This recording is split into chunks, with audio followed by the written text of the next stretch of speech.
hate the player, hate the game. This is another episode of Hang 10. Q to the U to the I to the double N is, of course, my name. I want to thank everyone for stopping by. Crazy week. Things are starting to heat up for me, academic wise. Going into midterms week. Serious stuff.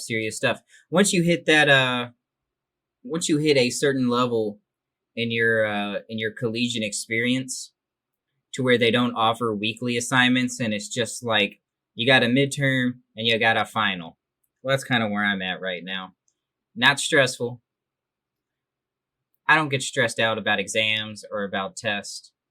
I see no benefit to it. I'll do the preparation. If I don't do the preparation, well, then I'm not going to I'm not going to stress out about something, that could have been prevented. But regardless, here we are. As always, we will start this episode with your Rams recap. Now, I didn't get to watch the full game. I didn't get to watch the game at all, period. I listened to the audio of it. I had some things going on today, but I was able to catch some glimpses, but predominantly listen to it while on the bus twice today. 2 long rides. We got a victory. We moved to 3-1, which puts us right behind the Seahawks, if I'm not mistaken. Arizona lost today, so, that gives us a little extra clout. 17-9 over the New York Football Giants. Let's start with the negatives, from what I could hear. A sidebar. I almost feel a little spoiled because the NFL on television is such an excellent product that we forget just listening to the audio of the game and playing it out in our imaginations. Oh man, just as fun. I remember when I left Kentucky for Nebraska, it was on a Sunday. The Rams were playing the Minnesota Vikings. This is when they were still in St. Louis. The Blues days.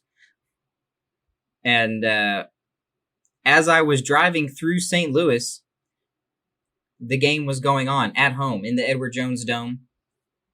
And it was just such a cool experience. One, it was awesome because no one was in St. Louis, so the traffic was non-existent.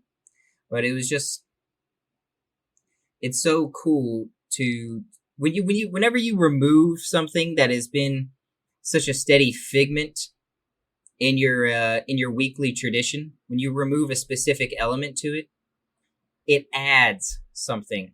And in this case, removing the visual entertainment of the NFL adds to the creative excitement. You're kind of you're hanging on every word, quite literally. But anyway, back to today's game. The bad. We came out strong on our very first drive. We had 5 or 6 first downs consecutively. But in our second half, we looked lethargic. Looked like our heavy travel schedule for the past 2 weeks finally caught up to us.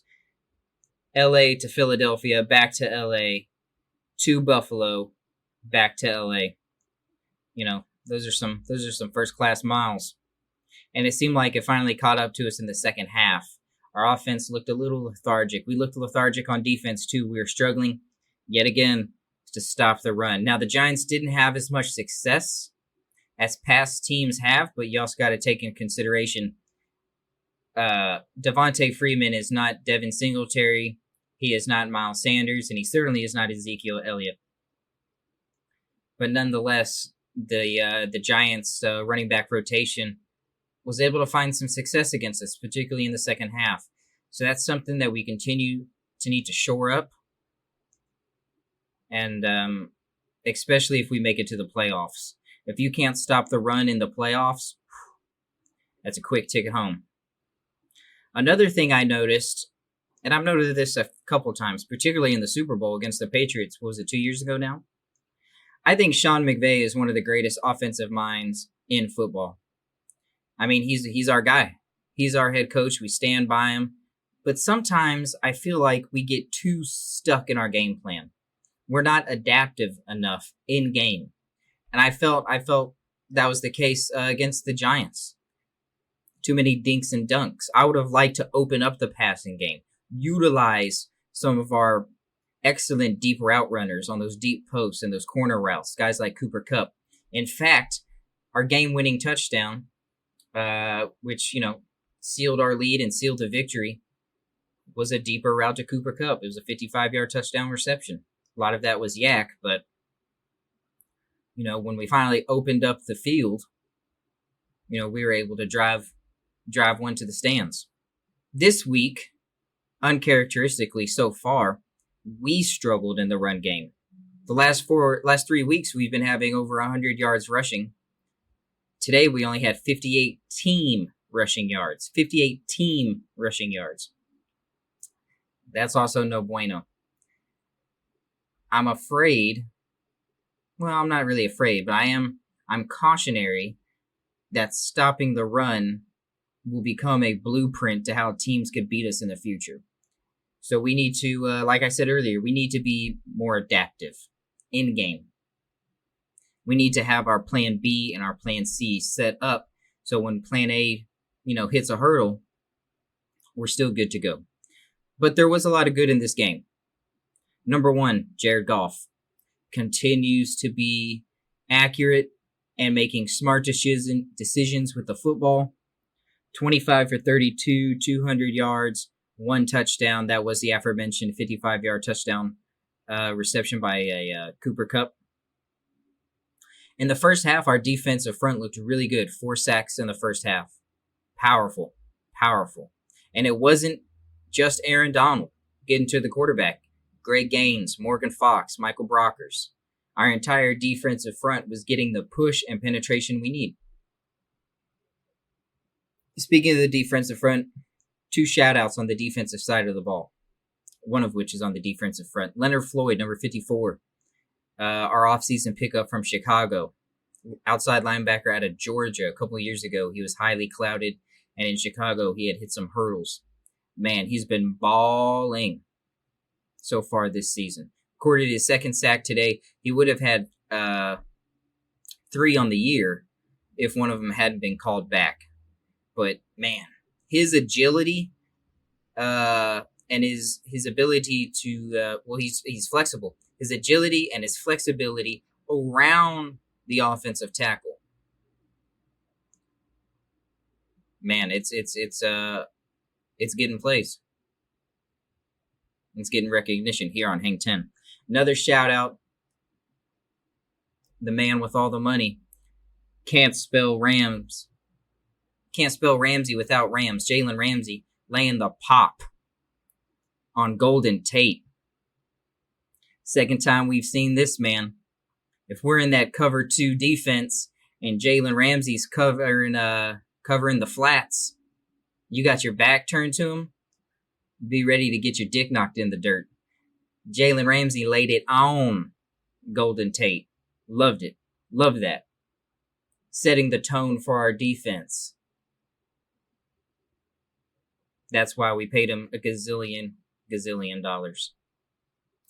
Outside of football, what else have I been doing? I've been watching some television, and there's one show in particular that has caught my eye. Criminal UK, United Kingdom, on Netflix. This show is spectacular. The first season only had 3 episodes. The second season only had 4 episodes, and it was perfect. Absolutely perfect. Here's the basic premise. Police interrogation procedural. We all know what's that like. We've seen that as segments of greater shows. And I don't mean greater as in quality. I mean greater as in quantity. For example, in True Detective, there's an episode built around that interrogation process with Matthew McConaughey, Woody Harrelson, and the gentleman that gave up the supposed Yellow King. Not the real Yellow King, but the supposed Yellow King. This show, Criminal UK, is built around that question and answer interrogation process, and it is spectacularly done. The cinematography. Let's talk about this. 2 set locations. Inside the interrogation room and outside the interrogation room within the building. 2 locations. And yet, the show manages, through a variety of shots, wide, medium, short, canted, low angle, high angle, to brilliantly make it feel like it's a labyrinth, and rather apt at that. And the way it's cross-cut together. Oh, chef's kiss. Beautifully, beautifully rendered. Now, each episode features a different case. And the subject in question is typically a guest star. A lot like Law and Order, SVU, or, Miami, or whatever all the other Law and Order shows are. One episode in particular in season 2 was fabulous. And the guest star that week was Kit Harington, Jon Snow. And the plot, while I won't divulge the details, surrounds Kit Harington, who is accused of raping a woman who is his subordinate in an office type setting. Brilliantly done. The show follows a formulaic, bait and switch. It leads you to thinking one way, and then it hits you with the switch at the end.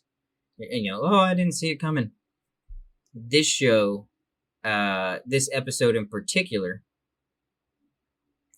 does a double switch at the end, and it leaves it open to interpretation whether or not, guilty or innocent. That is for the audience to decide. But it did catch me by surprise, and the conclusion that I came away with was a pleasant surprise, especially considering today's climate.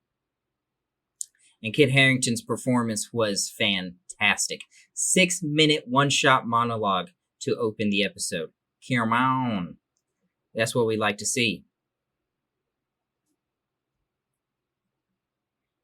Other than that,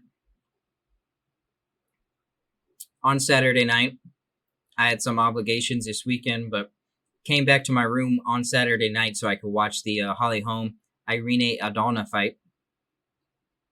Holly Holm, of course, former UFC 135-pound bantamweight champion. Irene Aldana, a rising young contender, coming off a vicious knockout of Caitlin Vieira. There was a lot of themes going into this fight. Holly Holm is going to be 39 in a couple of weeks. Is she coming close to that age where time starts to catch up with her? The answer was unequivocally no.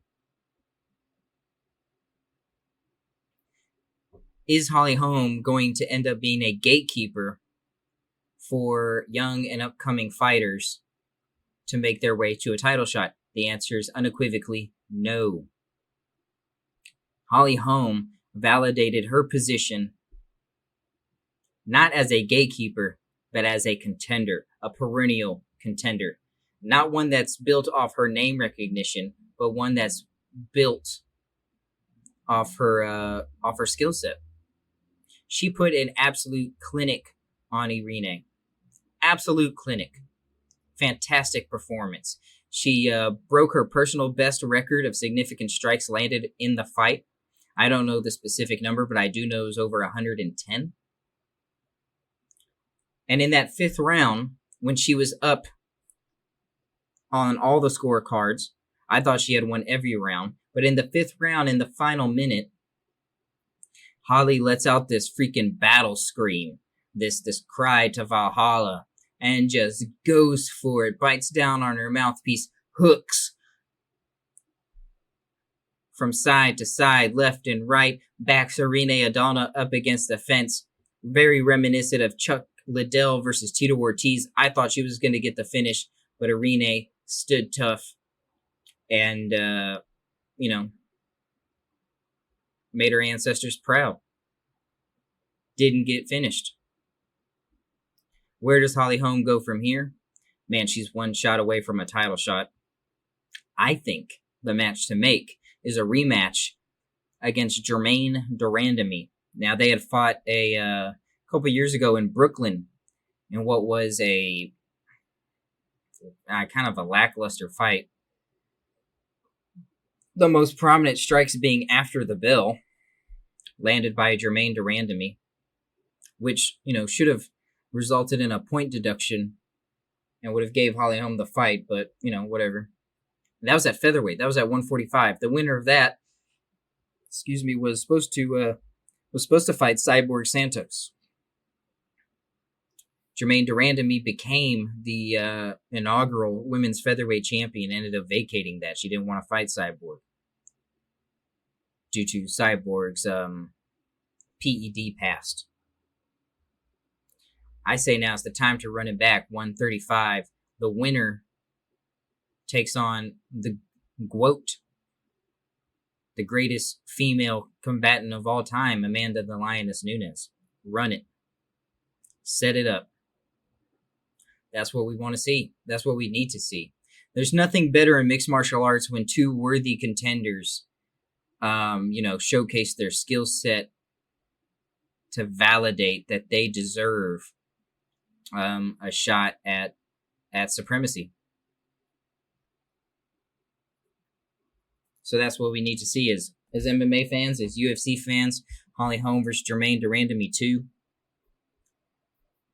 Again, just to recap today's episode, Rams get the dub, 17-9. We move to 3-1. Not our best game. We kind of played to the Giants level. Next week we got the Washington Football Club. Hopefully we can make some corrections and get back to firing on all cylinders. I have a feeling we will. I trust in Sean McVay. And finally, Criminal UK, Criminal United Kingdom on Netflix. Spectacular show. I can't recommend it enough. And here at the 18-minute mark, we are going to call it short. I do have a shit ton of schoolwork I got to get into. So I will catch you guys on the flip side.